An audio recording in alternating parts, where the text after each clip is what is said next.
Chapter 17. While Sir Walter and Elizabeth were assiduously pushing their good fortune in Laura Place, Anne was renewing an acquaintance of a very different description. She had called on her former governess, and had heard from her of there being an old schoolfellow in Bath who had the two strong claims on her attention of past kindness and present suffering.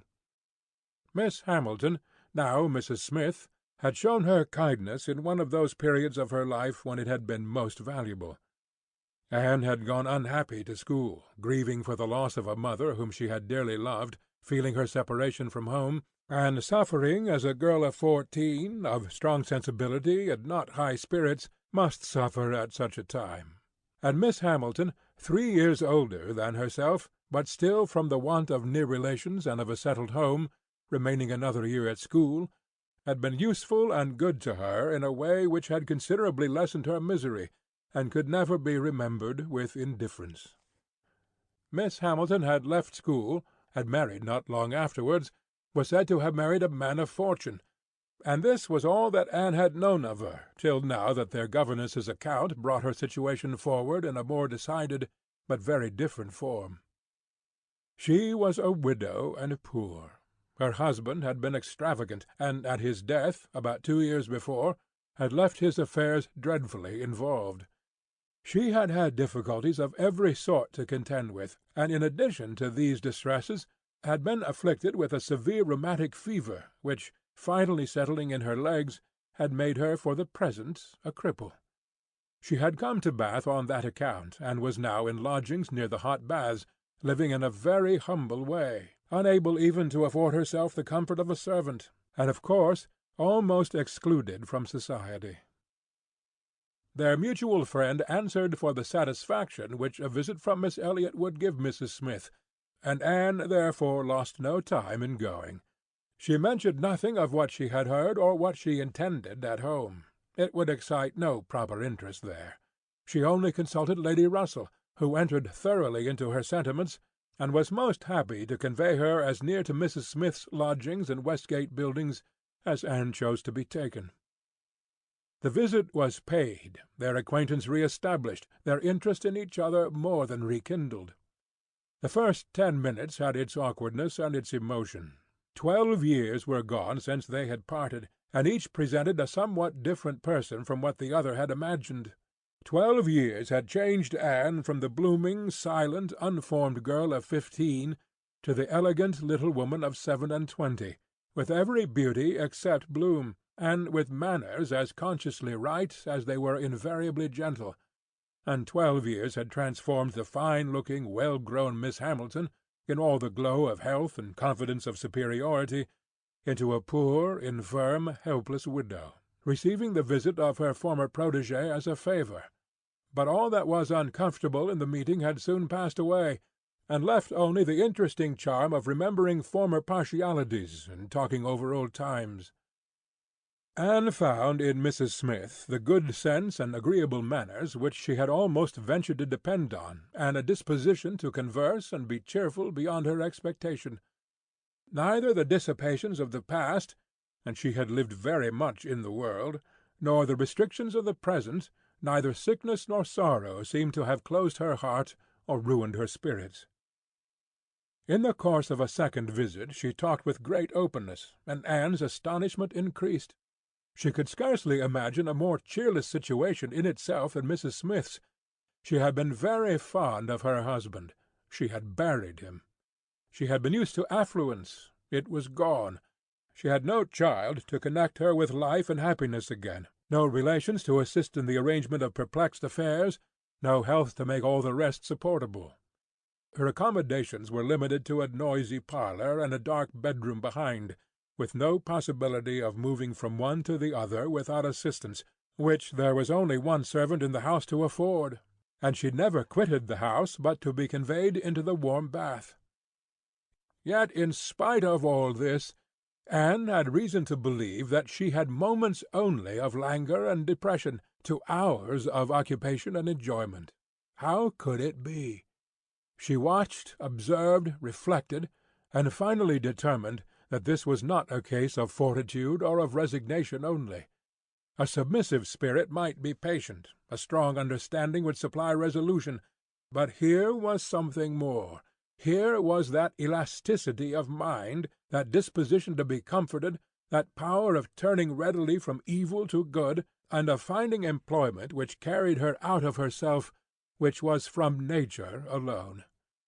It was the choicest gift of heaven, and Anne viewed her friend as one of those instances in which, by a merciful appointment, it seems designed to counterbalance almost every other want. There had been a time, Mrs. Smith told her, when her spirits had nearly failed. She could not call herself an invalid now, compared with her state on first reaching Bath.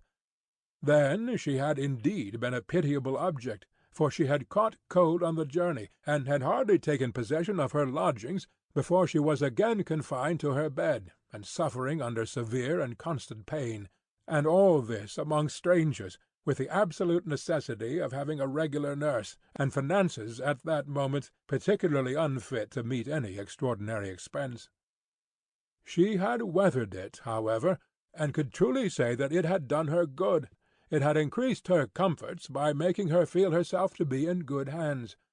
She had seen too much of the world to expect sudden or disinterested attachment anywhere, but her illness had proved to her that her landlady had a character to preserve and would not use her ill, and she had been particularly fortunate in her nurse, as a sister of her landlady, a nurse by profession, and who had always a home in that house when unemployed, chanced to be at liberty just in time to attend her. "And she," said Mrs. Smith, "besides nursing me most admirably, has really proved an invaluable acquaintance.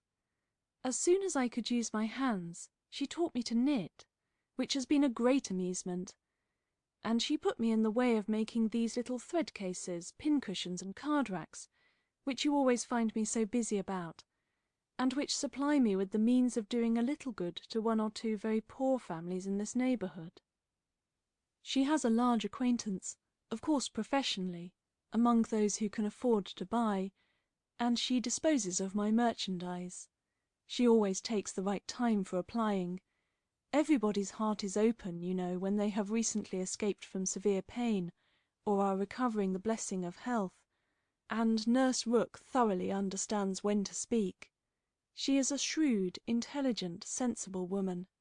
Hers is a line for seeing human nature, and she has a fund of good sense and observation, which, as a companion, make her infinitely superior to thousands of those who, having only received the best education in the world, know nothing worth attending to. Call it gossip, if you will, but when Nurse Rook has half an hour's leisure to bestow on me, she is sure to have something to relate that is entertaining and profitable, something that makes one know one's species better. One likes to hear what is going on, to be au fait as to the newest modes of being trifling and silly. To me, who live so much alone, her conversation, I assure you, is a treat." Anne, far from wishing to cavil at the pleasure, replied, "I can easily believe it. Women of that class have great opportunities, and if they are intelligent, may be well worth listening to. Such varieties of human nature as they are in the habit of witnessing. And it is not merely in its follies that they are well read, for they see it occasionally under every circumstance that can be most interesting or affecting. What instances must pass before them of ardent, disinterested, self-denying attachment, of heroism, fortitude, patience, resignation, of all the conflicts and all the sacrifices that ennoble us most. A sick chamber may often furnish the worth of volumes." "Yes," said Mrs. Smith more doubtingly. "sometimes it may, though I fear its lessons are not often in the elevated style you describe.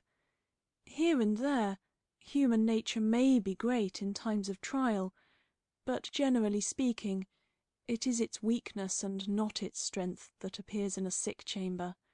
It is selfishness and impatience rather than generosity and fortitude that one hears of.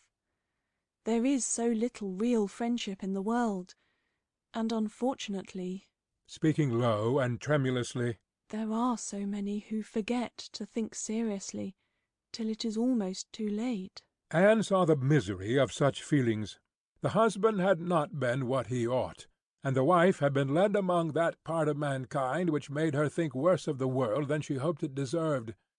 It was but a passing emotion, however, with Mrs. Smith. She shook it off, and soon added, in a different tone, "I do not suppose the situation my friend Mrs. Rook is in at present will furnish much either to interest or edify me. She is only nursing Mrs. Wallace of Marlborough Buildings, a mere pretty, silly, expensive, fashionable woman, I believe, and of course will have nothing to report but of lace and finery. I mean to make my profit of Mrs. Wallace, however. She has plenty of money, and I intend she shall buy all the high-priced things I have in hand now." Anne had called several times on her friend before the existence of such a person was known in Camden Place. At last it became necessary to speak of her. Sir Walter, Elizabeth, and Mrs. Clay returned one morning from Laura Place with a sudden invitation from Lady Dalrymple for the same evening, and Anne was already engaged to spend that evening in Westgate Buildings. She was not sorry for the excuse. They were only asked, she was sure, because Lady Dalrymple, being kept at home by a bad cold, was glad to make use of the relationship which had been so pressed on her, and she declined on her own account with great alacrity. She was engaged to spend the evening with an old schoolfellow. They were not much interested in anything relative to Anne, but still there were questions enough asked to make it understood what this old schoolfellow was, and Elizabeth was disdainful, and Sir Walter severe. "Westgate Buildings?"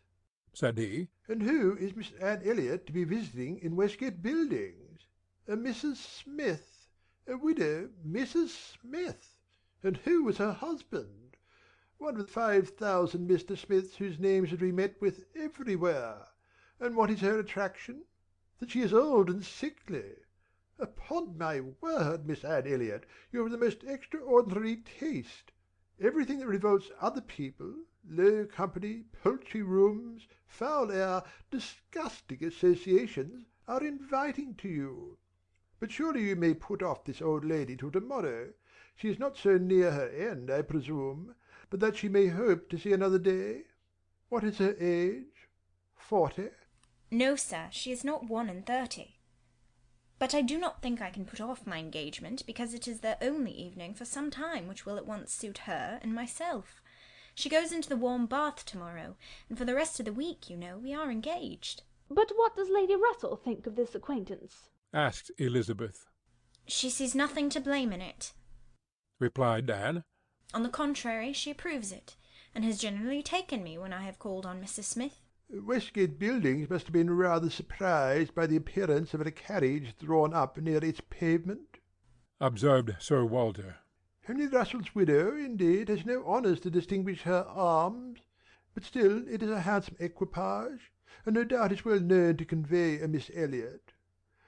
A widow Mrs. Smith lodging in Westgate Buildings. A poor widow barely able to live between 30 and 40. A mere Mrs. Smith, an everyday Mrs. Smith, of all people and all names in the world, to be the chosen friend of Miss Anne Elliot, and to be preferred by her to her own family connections among the nobility of England and Ireland. Mrs. Smith! Such a name!" Mrs. Clay, who had been present while all this passed, now thought it advisable to leave the room, and Anne could have said much, and did long to say a little in defence of her friend's not very dissimilar claims to theirs, but her sense of personal respect to her father prevented her. She made no reply. She left it to himself to recollect that Mrs. Smith was not the only widow in Bath between 30 and 40 with little to live on, and no surname of dignity. Anne kept her appointment. The others kept theirs, and, of course, she heard the next morning that they had had a delightful evening. She had been the only one of the set absent, for Sir Walter and Elizabeth had not only been quite at her ladyship's service themselves, but had actually been happy to be employed by her in collecting others, and had been at the trouble of inviting both Lady Russell and Mr. Elliot, and Mr. Elliot had made a point of leaving Colonel Wallis early, and Lady Russell had fresh arranged all her evening engagements in order to wait on her. Anne had the whole history of all that such an evening could supply from Lady Russell. To her its greatest interest must be in having been very much talked of between her friend and Mr. Elliot, in having been wished for, regretted, and at the same time honoured, for staying away in such a cause. Her kind, compassionate visits to this old schoolfellow, sick and reduced, seemed to have quite delighted Mr. Elliot. He thought her a most extraordinary young woman, in her temper, manners, mind, a model of female excellence. He could meet even Lady Russell in a discussion of her merits, and Anne could not be given to understand so much by her friend, could not know herself to be so highly rated by a sensible man, without many of those agreeable sensations which her friend meant to create. Lady Russell was now perfectly decided in her opinion of Mr. Elliot. She was as much convinced of his meaning to gain Anne in time as of his deserving her, and was beginning to calculate the number of weeks which would free him from all the remaining restraints of widowhood, and leave him at liberty to exert his most open powers of pleasing. She would not speak to Anne with half the certainty she felt on the subject. She would venture on little more than hints of what might be hereafter, of a possible attachment on his side, of the desirableness of the alliance, supposing such attachment to be real and returned. Anne heard her, and made no violent exclamations. She only smiled, blushed, and gently shook her head. "I am no matchmaker, as you well know," said Lady Russell, "being too much aware of the uncertainty of all human events and calculations. I only mean that if Mr. Elliot should some time hence pay his addresses to you, and if you should be disposed to accept him, I think there would be every possibility of your being happy together. A most suitable connection, everybody must consider it, but I think it might be a very happy one." Mr. Elliot is an exceedingly agreeable man, and in many respects I think highly of him. said Anne. But we should not suit. Lady Russell let this pass, and only said in rejoinder, "I own that to be able to regard you as the future mistress of Kellynch, the future Lady Elliot, to look forward to seeing you occupying your dear mother's place, succeeding to all her rights and all her popularity as well as to all her virtues, would be the highest possible gratification to me. You are your mother's self in countenance and disposition, and if I might be allowed to fancy you as she was in situation and name and home, presiding and blessing in the same spot, and only superior to her in being more highly valued, my dearest Anne, it would give me more delight than is often felt at my time of life." Anne was obliged to turn away, to rise, to walk to a distant table, and, leaning there in pretended employment, try to subdue the feelings this picture excited. For a few moments her imagination and her heart were bewitched. The idea of becoming what her mother had been, of having the precious name of Lady Elliot first revived in herself, of being restored to Kellynch, calling it her home again, her home for ever, was a charm which she could not immediately resist. Lady Russell said not another word, willing to leave the matter to its own operation, and believing that, could Mr. Elliot at that moment with propriety have spoken for himself, she believed, in short, what Anne did not believe. The same image of Mr. Elliot speaking for himself brought Anne to composure again. The charm of Kellynch and of Lady Elliot all faded away. She never could accept him, and it was not only that her feelings were still adverse to any man save one. Her judgment, on a serious consideration of the possibilities of such a case, was against Mr. Elliot. Though they had now been acquainted a month, she could not be satisfied that she really knew his character. That he was a sensible man, an agreeable man, that he talked well, professed good opinions, seemed to judge properly and as a man of principle, this was all clear enough.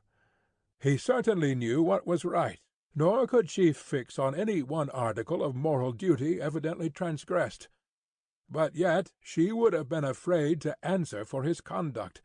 She distrusted the past, if not the present.